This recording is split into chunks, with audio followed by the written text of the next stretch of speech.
what in the world is an unfrazzled entrepreneur? We went back and forth on a lot of different names, but I think it's just mostly trying to help people understand being overwhelmed. And the unfrazzled felt like the best word along with entrepreneur. Yeah. There's some other names. Some of the other names we talked about, like getting your time back, but that was already used by somebody else. And actually I like that name much better. But so all to say, we're here with Unfrazzled Entrepreneur. We'll explain what in the world that is. But why did we start this podcast? Well, a couple years ago, before I started outsourcing my social media, I would wake up every day, Monday through Friday, and I knew I needed to be on social media because everybody's doing it. Everybody that is building a personal brand or trying to sell courses, memberships, coaching, they're posting stuff on social media.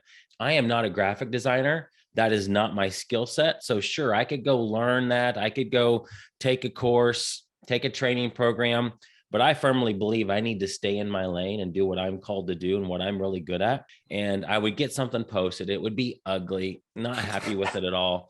But I know there's so many of you that even with social media and millions of other tasks that we as entrepreneurs do are in that boat where there are things that you're doing in your business. You're like, I know I should not be doing this.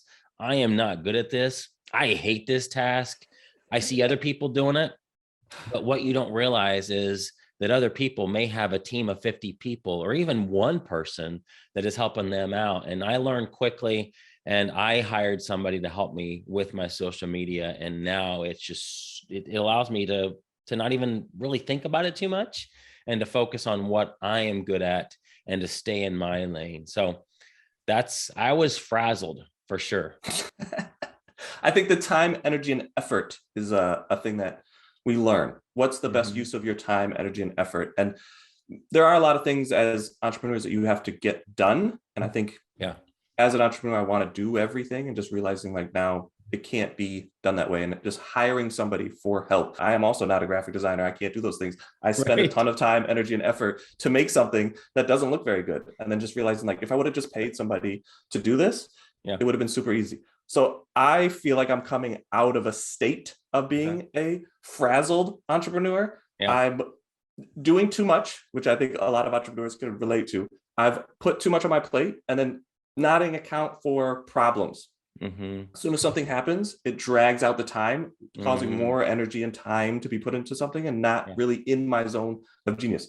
We just picked up a new house with a pool. The pool pump broke. I felt like I could fix the pool pump. I'm pretty handy. Now, after 3 weeks of still fighting with the pool pump, not having the correct pool pump, ordering the wrong one, just seeing that all the problems that it caused, I was like, I should have just paid a nice man to come do this task and allowed me to free up my time to work on so many other things like this podcast. That's a good point you brought up, because if it was me in the pool pump, I would have known immediately that's just completely outside of my skill set. I would have hired them immediately. But you actually have the skills to do it. And so it's natural to think, well, I can do this. Let me just do it because I do have the knowledge. Because even though you have the knowledge, I know how to mow my lawn. I know how to shovel snow. I know how to do all this stuff. But should I be doing those things? Well, maybe if I enjoy them. I talk about that a lot too with people that, love mowing their lawn. Well, that's cool. If that's like a relief for you, you can go out and listen to a podcast. If that's like get you away and get your mind, like it just is a fun thing for you that clears your mind. Like what you're doing with your homes and refurbishing them, putting up drywall and all the manual labor stuff that you say you enjoy that allows you to think. I think that's healthy.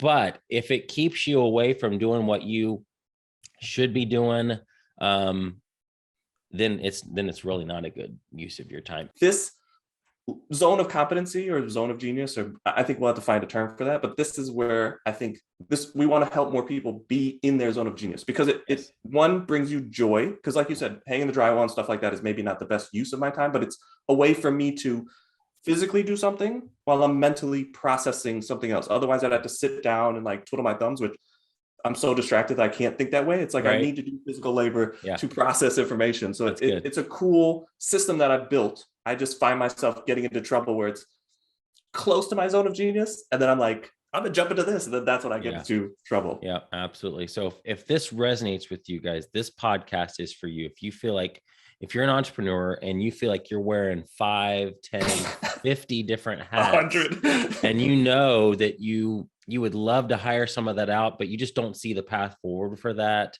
or you would love to be working more in what we mentioned, the zone of genius. That's from my friend Dan Miller, who I actually think he got it from somebody else, another author. But it's those things that bring you joy, that bring you life, that are life-giving, that are actually the things that move your business forward the fastest, and that you love doing. It doesn't mean you can't do other things. Just you want to spend more and more and more of your time on those things that move your business forward and that you enjoy. And there are other people that you can pay that will gladly work for $5 to $10 an hour and take those other things off your plate so that you are freed up. So hopefully you guys enjoyed this. We're going to bring more of these to you. We love this topic. We want to help you get unfrazzled. So guys, we'll see you in the next episode.